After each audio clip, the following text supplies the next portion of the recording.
ആണോ? വിശദമായി പരിശോധിക്കുകയാണ് പോലീസ് പട്രോൾ. സ്വാഗതം.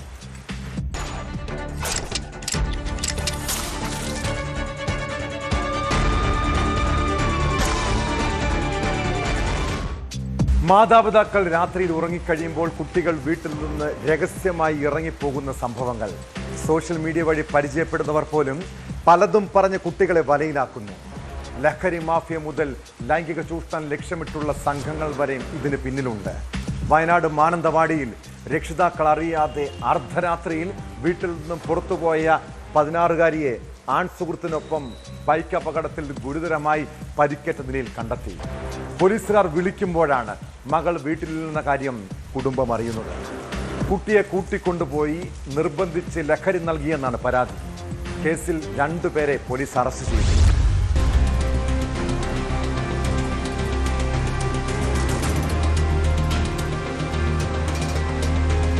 വയനാട് മാനന്തവാടിയിൽ രക്ഷിതാക്കൾ അറിയാതെ അർദ്ധരാത്രിയിൽ 16-കാരിയെ കൂട്ടിക്കൊണ്ടുപോയി നിർബന്ധിച്ച് ലഹരി നൽകിയ കേസിലാണ് 2 പേർ കൂടി പിടിയിലായത്. അഞ്ചുകുന്ന് കല്യാട്ടുംകുഴി ജനീലിയ എന്ന 19-കാരി, കണിയാരം പോത്തനാട്ടിൽ വീട്ടിൽ AV അജിത് എന്നിവരെയാണ് മാനന്തവാടി പോലീസ് അറസ്റ്റ് ചെയ്തത്.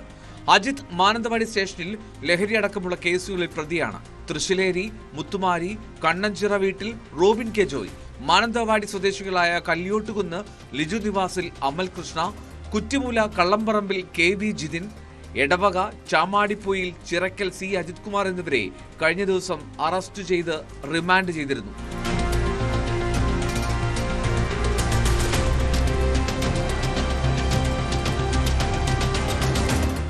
ഈ മാസം 12-ന് അർദ്ധരാത്രിയിലാണ് കുട്ടിയെ വീട്ടിൽ നിന്നും കൂട്ടിക്കൊണ്ടുപോയത്. തുടർന്ന് നിർബന്ധിച്ച് മദ്യം നൽകുകയും സിഗരറ്റ് വലിപ്പിക്കുകയും ചെയ്തു. പിന്നീട് ബൈക്ക് അപകടത്തിൽ ഗുരുതര പരിക്കേറ്റ നിലയിൽ കുട്ടിയെ അമലിനൊപ്പം കണ്ടെത്തി. ഇതോടെയാണ് സംഭവം പുറത്തറിഞ്ഞത്. കേസെടുത്ത മാനന്തവാടി പോലീസ് വിശദമായ അന്വേഷണത്തിന് ശേഷമാണ് പ്രതികളെ അറസ്റ്റ് ചെയ്തത്. പെൺകുട്ടി കോഴിക്കോട് മെഡിക്കൽ കോളേജ് ആശുപത്രിയിൽ ചികിത്സയിലാണ്. Mananthavady SHO P Rafeeq, SI മാരായ KK Soubin, Muhammad Ali, Sunil Kumar, CPOമാരായ Nisar, MR Ramesh, KR Aneesh, Shindo എന്നിവരടങ്ങുന്ന പോലീസ് സംഘമാണ് പ്രതികളെ അറസ്റ്റ് ചെയ്തത്.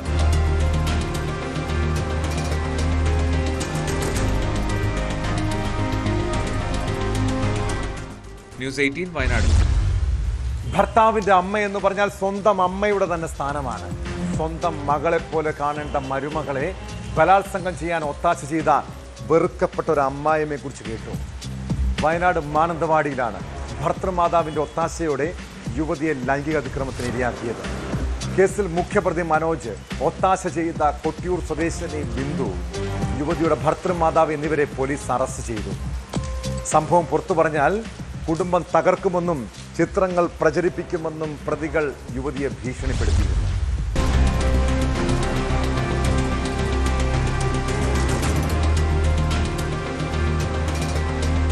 2026 ഏപ്രിൽ മാസത്തിലാണ് കേസിനാസ്പദമായ സംഭവം നടക്കുന്നത്.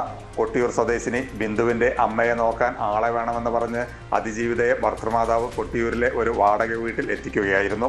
അവിടെ ഉണ്ടായിരുന്ന 1-ാം പ്രതി മനോജ് യുവതിയുടെ മുറിയിൽ അതിക്രമിച്ചു കയറി ലൈംഗിക അതിക്രമം നടത്തിയെന്നാണ് പരാതി. പീഡനത്തിന് ഒത്താശ ചെയ്ത ബിന്ദു ഇതിനായി പ്രതി മനോജിൽ നിന്ന് പണം കൈപ്പറ്റുകയും ചെയ്തു. സംഭവം പുറത്തു പറഞ്ഞാൽ കുടുംബം തകർക്കുമെന്നും ചിത്രങ്ങൾ പ്രചരിപ്പിക്കുമെന്നും പ്രതികൾ യുവതിയെ ഭീഷണിപ്പെടുത്തിയിരുന്നു.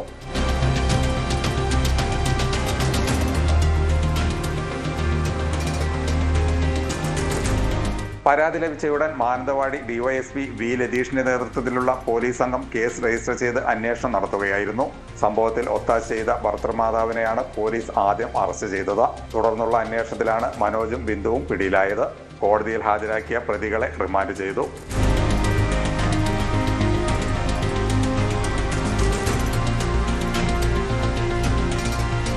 ന്യൂസ് 18 വയനാട്. നിസ്സാര തർക്കത്തിന്റെ പേരിൽ പോലും ഒരാളെ കൊല്ലാൻ മടിക്കാത്ത ചില മനുഷ്യരുണ്ട്. മദ്യവും ലഹരിയും ഉപയോഗിച്ചാൽ പിന്നെ മനസ്സാക്ഷി നശിക്കുന്നവർ.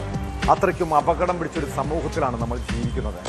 കൊല്ലം കടവൂരിൽ യുവാവിനെ കുത്തിക്കൊന്നത് മദ്യലഹരിയിൽ അസഭ്യം പറഞ്ഞത് ചോദ്യം ചെയ്തതിനെ തുടർന്നുണ്ടായ തർക്കത്തിനിടെയാണ്.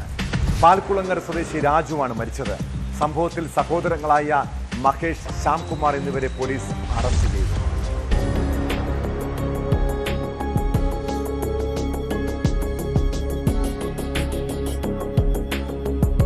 കഴിഞ്ഞ ദിവസം രാത്രി 9:30 തൃക്കടവൂർ കുതിരക്കടവിൽ വെച്ചായിരുന്നു സംഭവം.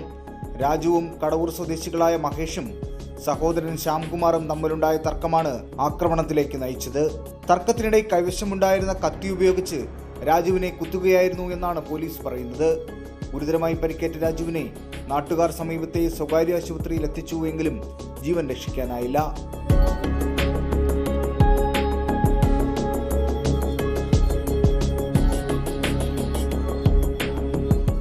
സംഭവത്തിന് പിന്നാലെ മഹേഷിനെ പോലീസ് അറസ്റ്റ് ചെയ്തിരുന്നു. ഒളിവിലായിരുന്ന ഒന്നാം പ്രതി ശ്യാംകുമാറിനെയും പിന്നീട് പോലീസ് പിടികൂടി. കേസിൽ 2 പ്രതികൾ മാത്രമാണുള്ളതെന്ന് പോലീസ് പറയുന്നു. തൃക്കടവൂർ ശിവരാജു എന്ന ആനയുടെ പാപ്പാന്റെ സഹായിയായിരുന്നു കൊല്ലപ്പെട്ട രാജു. മൃതദേഹം ജില്ലാ ആശുപത്രിയിൽ പോസ്റ്റ്മോർട്ടത്തിന് ശേഷം ബന്ധുക്കൾക്ക് വിട്ടു നൽകി. കോടതിയിൽ ഹാജരാക്കിയ പ്രതികളെ റിമാൻഡ് ചെയ്തു.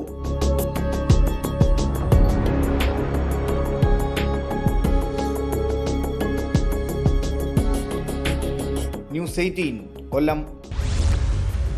മദ്യലഹരിയിലുണ്ടായ തർക്കത്തെ തുടർന്ന് യുവാവ് കാട്ടിയ അതിക്രമം അയാളുടെ മാത്രം ജീവനല്ല, മറ്റ് 2 പേരുടെ ജീവിതം കൂടിയാണ് തകർത്തത്.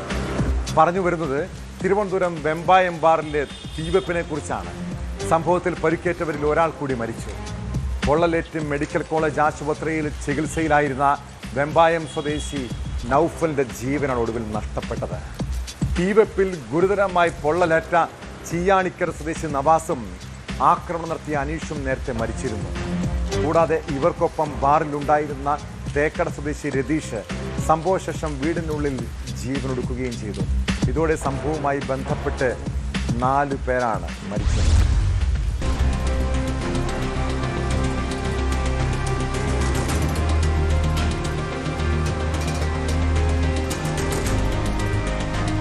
ബാറിലുണ്ടായ തീവയ്പിൽ പൊള്ളലേറ്റ നൌഫൽ ബാറിൽ നിന്നും ഇറങ്ങി ബൈക്കിൽ പോയി 2 കിലോമീറ്റർ അകലെയുള്ള പിരപ്പൻകോട് ക്ഷേത്രക്കുളത്തിൽ ചാടിയിരുന്നു. കണ്ടുവന്ന നാട്ടുകാരാണ് ഇയാളെ കന്യാകുളങ്ങരയിലെ ആശുപത്രിയിൽ എത്തിച്ചത്. നൌഫലിന്റെ ശരീരത്തിൽ 50% പൊള്ളലേറ്റിരുന്നു. പൊള്ളലേറ്റ ഉടൻ തന്നെ ചികിത്സ തേടാതെ കുളത്തിൽ ചാടിയത് മൂലമുണ്ടായ അണുബാധയാണ് നൌഫലിനെ മരണത്തിലേക്ക് നയിച്ചതെന്നാണ് പ്രാഥമിക നിഗമനം. പൊള്ളലേറ്റ ഉടൻ തന്നെ ആശുപത്രിയിൽ എത്തിച്ചിരുന്നുവെങ്കിൽ ഒരുപക്ഷെ ജീവൻ രക്ഷിക്കാമായിരുന്നുവെന്ന് സൂചനയുണ്ട്. മദ്യപിക്കുന്നതിനിടെ ഉണ്ടായ തർക്കത്തെ തുടർന്ന് നടന്ന അക്രമത്തിൽ ആദ്യം നവാസും പിന്നീട് തീയിട്ട പ്രതി അനീഷും മരിച്ചിരുന്നു.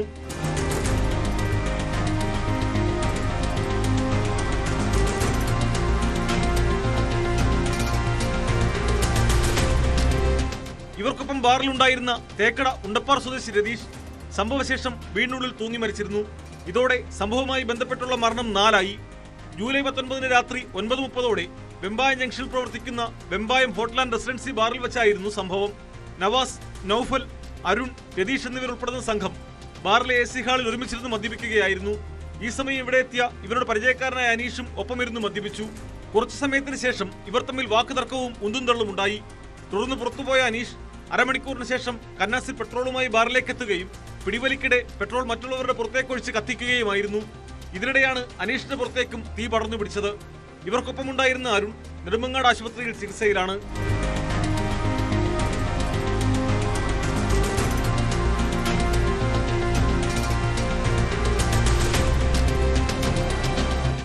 ന്യൂസ് 18 തിരുവനന്തപുരം. പണത്തോടും സ്വർണത്തോടുമുള്ള ഭ്രമം ചിലരെ അക്രമികളും കൊലയാളികളുമാക്കാം. ആലപ്പുഴ മാരാരിക്കുളം സ്വദേശി ഫ്രില്ലി തൻ്റെ 23-ാം വയസ്സിൽ കൊലപാതകിയായത് ബന്ധുവും അയൽവാസിയുമായ റിട്ടയർഡ് അധ്യാപികയുടെ സ്വർണ്ണാഭരണങ്ങൾ തട്ടിയെടുക്കാൻ വേണ്ടിയാണ്.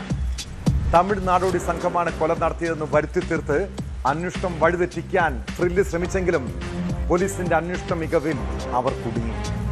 2010 നടന്ന ചിന്നമ്മ കൊലക്കേസ് നാട്ടിലേറെ കോളിളക്കം സൃഷ്ടിച്ചതാണ്. ആ കേസിൽ നീണ്ട 16 വർഷങ്ങൾക്ക് ശേഷം കോടതി പ്രതിക്ക് ശിക്ഷ വിധിച്ചിട്ടുണ്ട്. ആലപ്പുഴ തുമ്പോളി സ്വദേശി ഫ്രില്ലിക്ക് ജീവപര്യന്തം തടവാണ് ആലപ്പുഴ അഡീഷണൽ ജില്ലാ സെഷൻസ് കോടതി വിധിച്ചത്.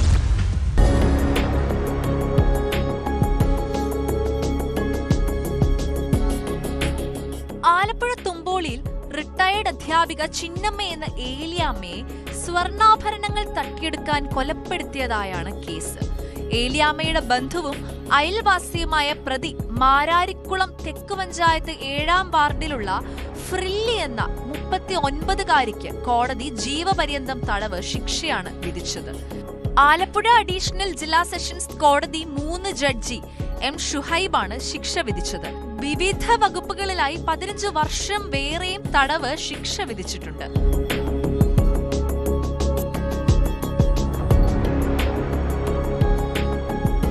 2010 ഓഗസ്റ്റ് 12-നായിരുന്നു നാടിനെ ഞെട്ടിച്ച കൊലപാതകം. ഏലിയാമ്മ ടീച്ചറിന്റെ ഭർത്താവും 4 മക്കളും വിദേശത്തായിരുന്നു.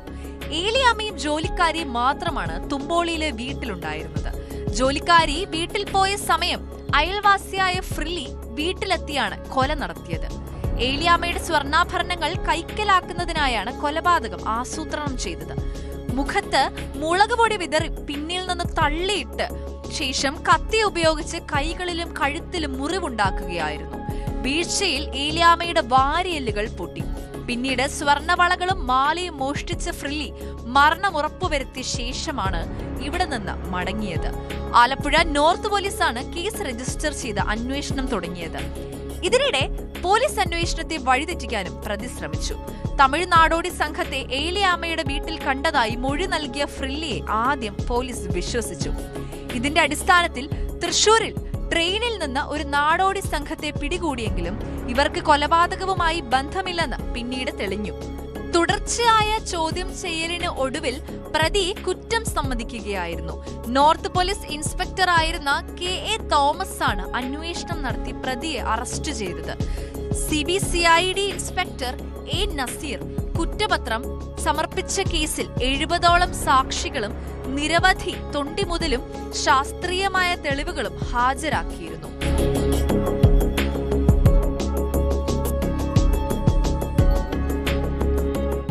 ന്യൂസ് 18 ആലപ്പുഴ. വയനാട് മുത്തങ്ങ സമരത്തിനിടെ പോലീസുകാരൻ കൊല്ലപ്പെട്ട കേസ് ഏറെ കോളിളക്കം സൃഷ്ടിച്ചതാണ്. പോലീസ് കോൺസ്റ്റബിൾ ആയിരുന്ന KV വിനോദിനെ കൊലപ്പെടുത്തിയ കേസിൽ 35 പേർക്കെതിരെ കൊലക്കുറ്റം ചുമത്തിയിരുന്നു. ഒടുവിൽ 23 വർഷങ്ങൾക്ക് ശേഷം M ഗീതാനന്ദ് ഉൾപ്പെടെയുള്ള പ്രതികളെ കോടതി വെറുതെ വിട്ടു. കൊലപാതക കുറ്റം തെളിയിക്കാൻ പ്രോസിക്യൂഷന് കഴിയാത്തതിനെ തുടർന്നാണ് വയനാട് പ്രിൻസിപ്പൽ സെഷൻസ് കോടതിയുടെ നിർണായക വിധി. അതേസമയം പോലീസ് ഉദ്യോഗസ്ഥനായ അബ്ദുൽ സലാമിനെയും വനപാലകരെയും കൊലപ്പെടുത്താൻ ശ്രമിച്ച കേസിൽ ഗീതാനന്ദൻ ഉൾപ്പെടെ 4 പേർക്ക് 5 വർഷം കഠിന തടവും 10,000 രൂപ പിഴയും ശിക്ഷ വിധിച്ചു.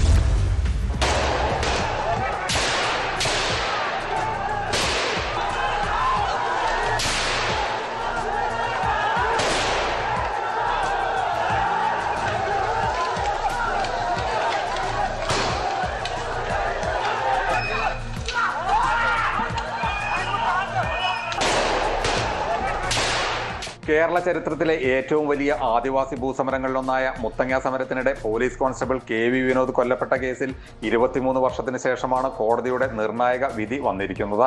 കൊലപാതക കുറ്റം തെളിയിക്കുന്നതിൽ പ്രോസിക്യൂഷൻ പൂർണ്ണമായും പരാജയപ്പെട്ടതിനെ തുടർന്ന് ആദിവാസി ഗോത്ര മഹാസഭാ നേതാവ് M ഗീതാനന്ദൻ ഉൾപ്പെടെ 35 പ്രതികളെ വയനാട് പ്രിൻസിപ്പൽ സെഷൻസ് കോടതി വെറുതെ വിട്ടു. കൊലപാതകം നടത്തിയത് ഒരാൾ മാത്രമാണെന്നും എന്നാൽ കുറ്റം ചെയ്ത ആ പ്രതി നിലവിൽ ജീവിച്ചിരിപ്പില്ലെന്നും ജഡ്ജി E അയൂബ് ഖാൻ പുറപ്പെടുവിച്ച വിധിയിൽ വ്യക്തമാക്കുന്നു. കേസിലെ 2ാം പ്രതി അശോകൻ കുറ്റക്കാരനാണെന്നാണ് കോടതി കണ്ടെത്തിയത്. ഇയാൾ മരിച്ചതിനാൽ ശിക്ഷ വിധിച്ചില്ല. അതേസമയം മറ്റു വകുപ്പുകളിലായി 22 പ്രതികൾ കുറ്റക്കാരാണെന്നും കോടതി കണ്ടെത്തിയിട്ടുണ്ട്.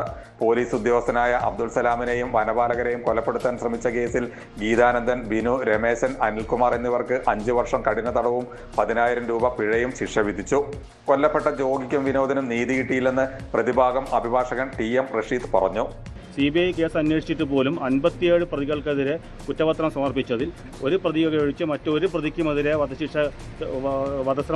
കൊലപാതക ശ്രമം അല്ലെങ്കിൽ കൊലപാതകം തെളിയിക്കാൻ സാധിച്ചിട്ടില്ല. മരണപ്പെട്ട വിനോദിനും അതുപോലെ തന്നെ കൊല്ലപ്പെട്ട ജോഗിക്കും ഈ കേസിൽ നീതി ലഭ്യമായിട്ടില്ല എന്ന് തന്നെയാണ് പറയേണ്ടിയിരിക്കുന്നത്. ജോഗി കൊല്ലപ്പെട്ടത് പോലീസ് നടപടിക്കിടെ ബോധപൂർവം ഉണ്ടായതല്ലെന്ന കണ്ടെത്തൽ കോടതി നേരത്തെ അംഗീകരിച്ചതാണെന്നാണ് പ്രോസിക്യൂട്ടർ ബോബി ജോസഫിന്റെ പ്രതികരണം. 2ാം പ്രതിക്കെതിരെ കൊലക്കേസ് കണ്ടെത്തിയെങ്കിലും ശിക്ഷിക്കാനായിട്ടില്ല. ഇങ്ങനെ ഒരുപാട് ഇഷ്യൂസ് ഉണ്ടായിട്ടുണ്ട്. പല സാക്ഷികളും സ്ഥലത്തില്ലാതാവുകയും മരണപ്പെടുകയും അല്ലെങ്കിൽ രോഗാവസ്ഥയിലാകുകയും അതുപോലെ പ്രതികളുടെ കാര്യം അങ്ങനെ തന്നെയാണ്. എല്ലാവരും ഒരുപാട് ബുദ്ധിമുട്ട് അനുഭവിച്ചു. ഇനി പ്രോസിക്യൂഷന്റെ സ്റ്റെപ്പ് എന്താണ്? ഇനി ജഡ്ജ്മെന്റ് കാണണം. അതിൽ നമ്മൾ എഗെയിൻസ്റ്റ് ആയിട്ട് എന്തെങ്കിലും ഒബ്സർവേഷൻ ഉണ്ട് അല്ലെങ്കിൽ നമുക്കത് ചലഞ്ച് ചെയ്യബിൾ ആണ് എന്തെങ്കിലും എവിടെയെങ്കിലും തോന്നുകയാണെങ്കിൽ നമ്മൾ ചലഞ്ച് ചെയ്യും. കേസിന്റെ നടത്തിപ്പിൽ കുടുംബം തൃപ്തരല്ലെന്ന് കൊല്ലപ്പെട്ട വിനോദിന്റെ സഹോദരൻ ബാബു പറഞ്ഞു. അർഹതപ്പെട്ട കാര്യങ്ങളൊന്നും കുടുംബത്തിന് ലഭിച്ചിരുന്നില്ല. വിനോദിന്റേത് സമൂഹത്തിന് വേണ്ടിയുള്ള ആത്മാഹുതിയെന്നും ബാബു. ഈ ഒരു ആത്മാഹുതി എന്നുള്ളത് സമൂഹത്തിന് വേണ്ടി ചെയ്തൊരു ഉദാത്തമായ കർത്തവ്യമാണ്. അന്ന് ഈ അവിടെ നടന്ന നടപടിക്രമങ്ങൾ ശരിയായിരുന്നു എന്ന് സമൂഹമാണ് ചർച്ച ചെയ്യേണ്ടത്. ഇത് വാസ്തവത്തിൽ ഞങ്ങളുടെ കുടുംബാംഗങ്ങൾ മാത്രമല്ല. തീർച്ചയായിട്ടും ഇത് നിരാശാജനകം തന്നെയാണല്ലോ. കാരണം 23.5 വർഷം കാത്തിരിക്കുകയാണ്. അത് തന്നെ ഏറ്റവും വലിയ നിരാശാകരമായ ഒരു കാര്യമാണ്. വധശ്രമ കേസിലെ വിധിക്കെതിരെ മേൽക്കോടതിയെ സമീപിക്കുമെന്ന് എം ഗീതാനന്ദൻ പറഞ്ഞു.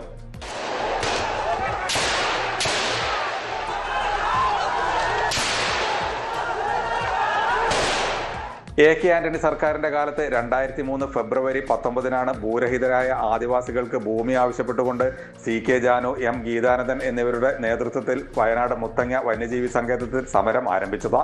വനം കയ്യേറിയുള്ള സമരം ഒഴിപ്പിക്കാൻ എത്തിയ പോലീസുമായി ഉണ്ടായ ഏറ്റുമുട്ടലിലാണ് കണ്ണൂർ KAP 4ാം ബറ്റാലിയൻ കോൺസ്റ്റബിൾ KV വിനോദ് കൊല്ലപ്പെട്ടത്. സമരക്കാരുടെ ആക്രമണത്തിൽ ഗുരുതരമായി പരിക്കേറ്റ വിനോദ് ചോര വാർന്നാണ് മരിച്ചത്. ഈ സംഭവത്തെ തുടർന്നുണ്ടായ പോലീസ് വെടിവയ്പിൽ ജോഗി എന്ന ആദിവാസി യുവാവും കൊല്ലപ്പെട്ടിരുന്നു.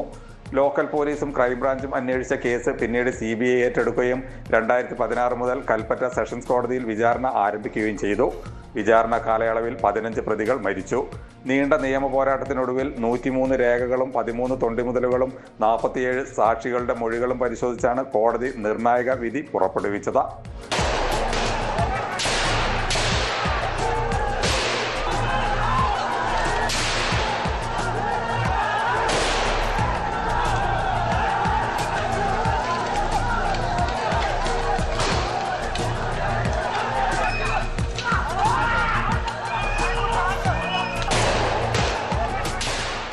ന്യൂസ് 18 വയനാട്.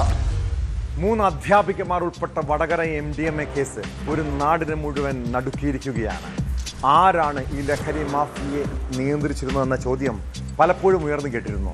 ഒടുവിൽ കേസിലെ മുഖ്യ സൂത്രധാരനെ പോലീസ് തിരിച്ചറിഞ്ഞു. വയനാട് സുൽത്താൻ ബത്തേരി സ്വദേശിയായ ഷിൻഡോ ഷിബു എന്ന 22-കാരനാണ് ലഹരി ശൃംഖലയ്ക്ക് പിന്നിലെ ബുദ്ധികേന്ദ്രമെന്നാണ് അന്വേഷണ സംഘം കണ്ടെത്തിയത്.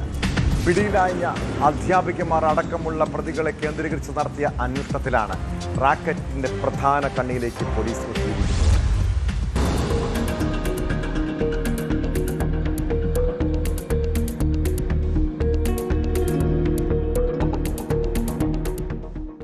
അധ്യാപികമാർ ഉൾപ്പെടെയുള്ളവർ പിടിയിലായ കേസിൽ ലഹരി ശൃംഖലയുടെ ഉറവിടം തേടിയുള്ള അന്വേഷണമാണ് നിർണായക വഴിത്തിരിവിൽ എത്തി നിൽക്കുന്നത്. വയനാട് സുൽത്താൻ ബത്തേരി സ്വദേശി ഷിൻഡോ ബാബു എന്ന 22-കാരനാണ് ഈ വൻ ലഹരി ഇടപാടുകളുടെ മുഖ്യ സൂത്രധാരനെന്ന് പോലീസ് ഉറപ്പിച്ചു. കേസിൽ കഴിഞ്ഞ ദിവസം അറസ്റ്റിലായ ഓൺലൈൻ ഡെലിവറി ഏജന്റും ഇരിട്ടി സ്വദേശിയുമായ ജിജൻ കുര്യാക്കോസിനെ കേന്ദ്രീകരിച്ച് നടത്തിയ സാമ്പത്തിക പരിശോധനയാണ് ഷിൻഡോയിലേക്ക് അന്വേഷണ സംഘത്തെ എത്തിച്ചത്. പിടിയിലായ അധ്യാപികമാർ ലഹരി മരുന്നിനായുള്ള തുക കൈമാറിയിരുന്നത് ജിജിന്റെ അക്കൗണ്ടിലേക്കായിരുന്നു. ജിജിൻ ഈ പണം ഷിൻഡോ ഷിബുവിന്റെ ബാങ്ക് അക്കൗണ്ടിലേക്ക് മാറ്റുകയായിരുന്നുവെന്ന് അന്വേഷണ സംഘം കണ്ടെത്തി. കോടികളുടെ സാമ്പത്തിക ഇടപാടുകളാണ് ഈ അക്കൗണ്ടുകൾ വഴി നടന്നിട്ടുള്ളത്.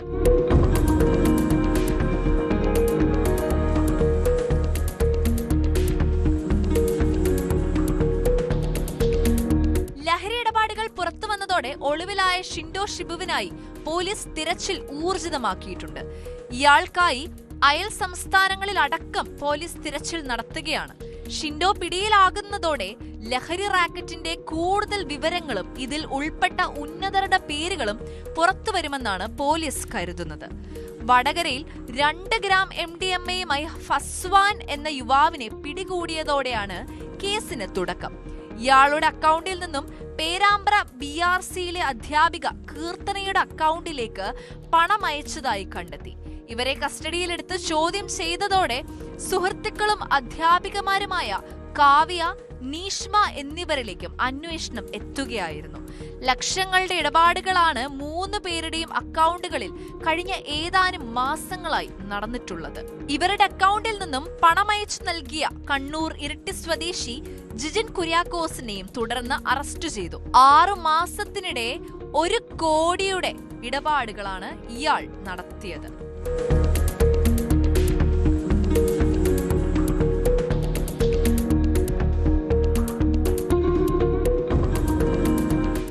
ന്യൂസ് 18 കോഴിക്കോട്.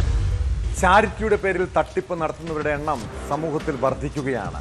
തിരുവനന്തപുരം വർക്കലയിൽ വൃക്ക രോഗിയുടെ ചിത്രങ്ങളും വീഡിയോകളും കുടുംബത്തിൻ്റെ അനുമതിയില്ലാതെ സമൂഹ മാധ്യമങ്ങളിൽ പ്രചരിപ്പിച്ച് പണം പിരിക്കുകയും അതിലൊരു ഭാഗം കൈക്കലാക്കുകയും ചെയ്തതായി പരാതി.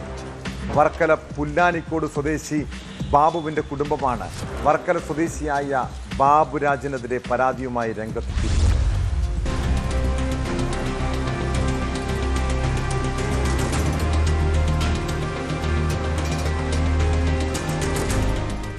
ബാബുവിന്റെ സുഹൃത്ത് ബാബുരാജാണ് പണപ്പിരിവ് നടത്തിയതെന്നാണ് കുടുംബത്തിന്റെ ആരോപണം. 2 വൃക്കകളും തകരാറിലായതിനെ തുടർന്ന് തിരുവനന്തപുരം മെഡിക്കൽ കോളേജ് ആശുപത്രിയിൽ ചികിത്സയിലായിരുന്ന ബാബുവിന്റെ രോഗാവസ്ഥയിലുള്ള ചിത്രങ്ങളും വീഡിയോകളും ആശുപത്രിയിൽ സഹായിയായി എത്തിയ ബാബുരാജ് കൈക്കലാക്കിയെന്നാണ് പരാതിയിൽ പറയുന്നത്.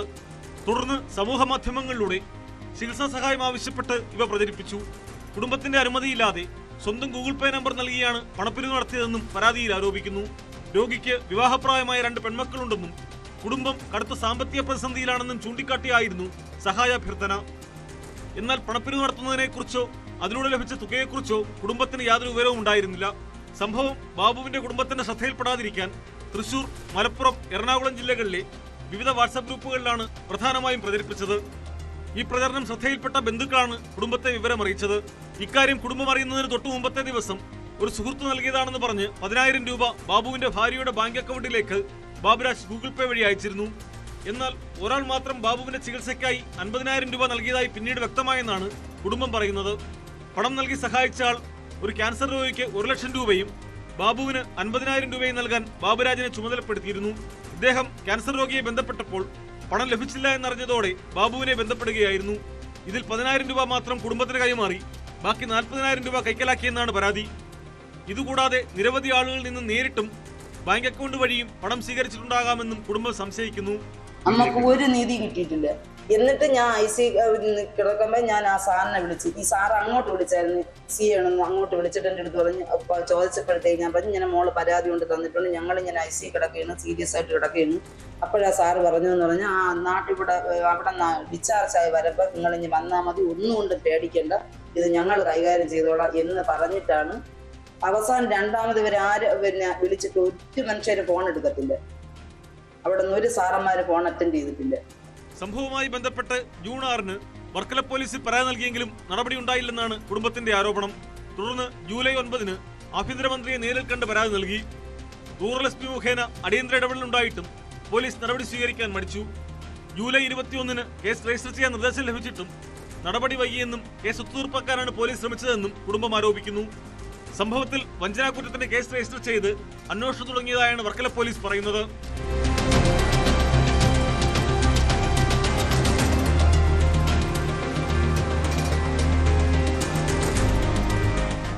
ന്യൂസ് 18 ആറ്റിങ്ങൽ.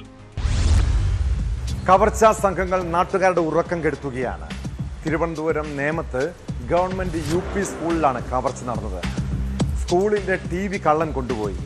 പഠനോപകരണങ്ങളെല്ലാം വലിച്ചെറിഞ്ഞ് നശിപ്പിച്ച നിലയിലാണ്. സ്കൂൾ പരിസരം രാത്രിയിൽ മദ്യപ സംഘത്തിന്റെ താവളമെന്നാണ് നാട്ടുകാർ പറയുന്നത്. പാലക്കാട് തൃത്താല കൂടല്ലൂരിൽ ഹോട്ടലിലാണ് മോഷണം നടന്നത്. പലഹാര അലമാര ഗുഡ്സ് ഓട്ടോയിൽ കടത്തിക്കൊണ്ടുപോയി. മോഷണത്തിന്റെ CCTV ദൃശ്യങ്ങൾ പുറത്തു വന്നിട്ടുണ്ട്.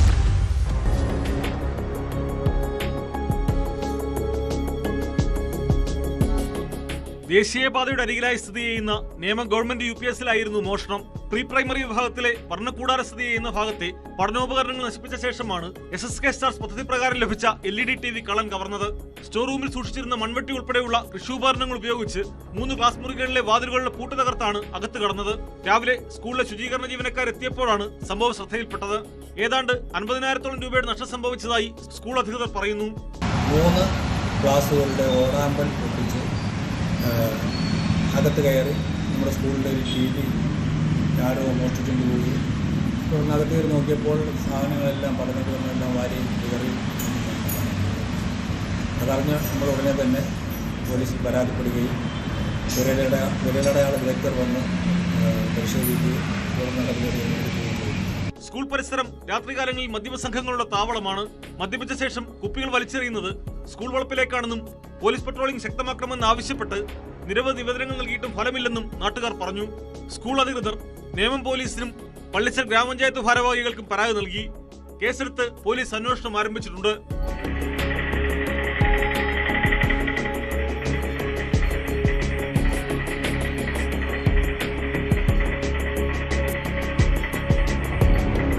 പാലക്കാട് തൃത്താല കൂടല്ലൂരിലാണ് ഹോട്ടലിൽ മോഷണം നടന്നത്. പലഹാര അലമാര ഗുഡ്സ് ഓട്ടോയിൽ കടത്തിക്കൊണ്ടുപോവുകയായിരുന്നു. കൂടല്ലൂർ ജാറം റോഡിന് സമീപത്തെ അറബ ഹോട്ടലിൽ നിന്നാണ് പലഹാര അലമാര കടത്തിക്കൊണ്ടുപോയത്. ബുധനാഴ്ച പുലർച്ചെ 4 മണിയോടെയാണ് മോഷണം. രാവിലെ ഹോട്ടൽ തുറക്കാനെത്തിയ ഉടമ അസീസ് ഹോട്ടലിന് പുറത്തുണ്ടായിരുന്ന അലമാര കാണാതായതോടെ CCTV ദൃശ്യങ്ങൾ പരിശോധിച്ചപ്പോഴാണ് മോഷണത്തിന്റെ ദൃശ്യങ്ങൾ ലഭിച്ചത്. ദൃശ്യങ്ങളിൽ കുമ്പിടി ഭാഗത്ത് നിർത്തിയ ഗുഡ്സ് ഓട്ടോറിക്ഷ കൂടല്ലൂർ ജാറം റോഡിൽ നിന്ന് തിരിഞ്ഞ് ഹോട്ടലിന് മുമ്പിൽ നിർത്തുന്നതും വാഹനത്തിൽ നിന്നിറങ്ങിയ യുവാവ് ഹോട്ടലിന് പുറത്തുണ്ടായിരുന്ന അലമാര എടുത്ത് ഓട്ടോയിൽ കയറ്റി കടന്നു കളയുന്നതും വ്യക്തമായി കാണാം. ഈ സംഭവത്തിലും പോലീസ് അന്വേഷണം തുടങ്ങി.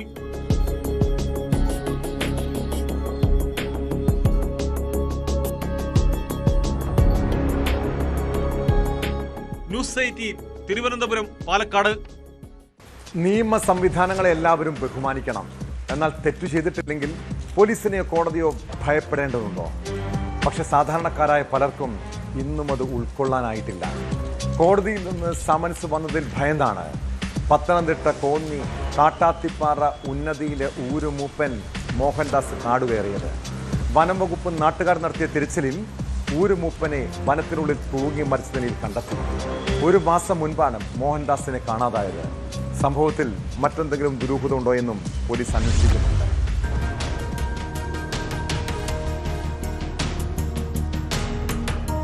ഒരു മാസം മുൻപാണ് കോന്നി കാട്ടാത്തിപ്പാറ ഉന്നതിയിലെ ഊരുമൂപ്പൻ മോഹൻദാസിനെ കാണാതാകുന്നത്. കോടതിയിൽ നിന്നും സമൻസ് വന്നതിന് പിന്നാലെ വീട്ടിൽ നിന്ന് പോയ ഊരുമൂപ്പൻ കാട് കയറുകയായിരുന്നെന്ന് ബന്ധുക്കൾ പറഞ്ഞു.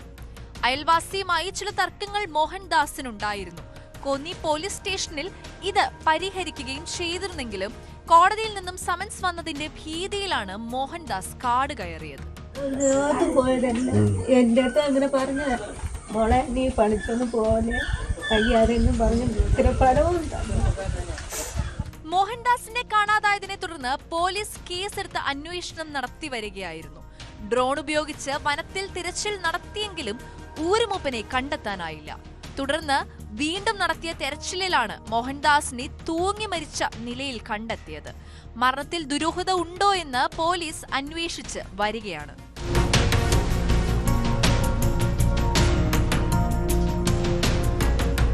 ന്യൂസ് 18 പത്തനംതിട്ട. കുറ്റകൃത്യങ്ങളുടെ മറ്റു ചില വാർത്തകൾ ചുരുക്കത്തിൽ. തൈക്കാട്ടുശ്ശേരി ബിവറേജസ് ഔട്ട്ലെറ്റിന് മുന്നിൽ മധ്യവയസ്കനെ ആക്രമിച്ച സംഭവത്തിൽ 2 പ്രതികൾ കൂടി പിടിയിൽ. പിടിയിലായത് തൈക്കാട്ടുശ്ശേരി ഷാനവിലാസം അശ്വിൻ ഷാജി, മരുത്തോർവട്ടം മറ്റത്തിൽ വിജയ് എന്നിവർ. കാപ്പ കേസിൽ പാലക്കാട് വിളിയൂർ സ്വദേശിയായ യുവാവ് അറസ്റ്റിൽ. കരിങ്ങനാട് കൊഴിഞ്ഞിപ്പറമ്പ് സ്വദേശി മുഹമ്മദ് ആസാദിനെയാണ് കൊപ്പം പോലീസ് അറസ്റ്റ് ചെയ്തത്.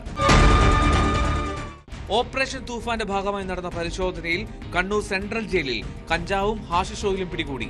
6-ാം ബ്ലോക്കിൽ നിന്നാണ് പിടിച്ചെടുത്തത്. സംഭവത്തിൽ ജയിൽ സൂപ്രണ്ട് ടൗൺ പോലീസിൽ പരാതി നൽകി. കണ്ണൂർ പാനൂരിൽ RSS പ്രവർത്തകരെ ആക്രമിച്ച് കൊലപ്പെടുത്താൻ ശ്രമിച്ച കേസിൽ പ്രതികൾ കുറ്റക്കാരെന്ന് കോടതി. റിജിൻ, റിജേഷ് എന്നിവരെ കൊലപ്പെടുത്താൻ ശ്രമിച്ച കേസിൽ CPM പ്രവർത്തകരായ ദിബിൻ, ഷെറിൻ, നിഖിൽ, ഷാജിത്ത്, സൂരജ് എന്നിവരെയാണ് കുറ്റക്കാരെന്ന് കണ്ടെത്തിയത്. ശിക്ഷ തിങ്കളാഴ്ച വിധിക്കും. സാമൂഹ്യ പ്രവർത്തകനായ ആൽബിൻ മാത്യുവിന് ഓർമ്മയുണ്ടോ? 3 കൊലപാതക കേസുകളടക്കം പ്രതിയായിരുന്ന ഇറച്ചി ആൽബിൻ പിന്നീട് മാനസാന്തരപ്പെട്ട് ബ്രദർ ആൽബിനായ കഥ. ഇയാളെപ്പോലൊരു കൊടും കുറ്റവാളിയുടെ ജീവിതത്തിൽ മനപരിവർത്തനം ഉണ്ടാകുമോ എന്ന് ചോദിച്ചവരുണ്ട്. എന്നാൽ ആൽബിൻ്റെ തനി സ്വഭാവം എന്താണെന്ന് ഇപ്പോഴാണ് മനസ്സിലായത്. ആലപ്പുഴ പുന്നപ്രയിലുള്ള ശാന്തി ഭവൻ എന്ന ആൽബിൻ്റെ സ്ഥാപനത്തിലെ ജീവനക്കാരിയോട് ലൈംഗിക ചേഷ്ട കാട്ടിയത് ദൃശ്യങ്ങൾ ഉൾപ്പെടെയാണ് പുറത്തു വന്നത്. യുവതി പരാതി നൽകിയതിന് പിന്നാലെ ഒളിവിൽ പോയ പ്രതിയെ പോലീസ് അറസ്റ്റ് ചെയ്തു. യഥാർത്ഥത്തിൽ ആൽബിൻ്റെ ജീവകാരുണ്യ പ്രവർത്തനവും ശാന്തി ഭവനുമൊക്കെ ഒരു പുകമറിയായിരുന്നോ? കുറച്ചു നാളൊക്കെ നമുക്കൊരാളെ പറ്റിക്കാൻ കഴിയുമായിരിക്കും. എന്നാൽ ഒരു നാൾ ആ മുഖം മൂടി അഴിഞ്ഞു വീഴുമെന്നാണ് ആൽബിൻ്റെ ജീവിതം തുറന്നു കാട്ടുന്നത്. ഇതോടെ പോലീസ് പട്രോൾ പൂർണ്ണമാകുന്നു. നമസ്കാരം.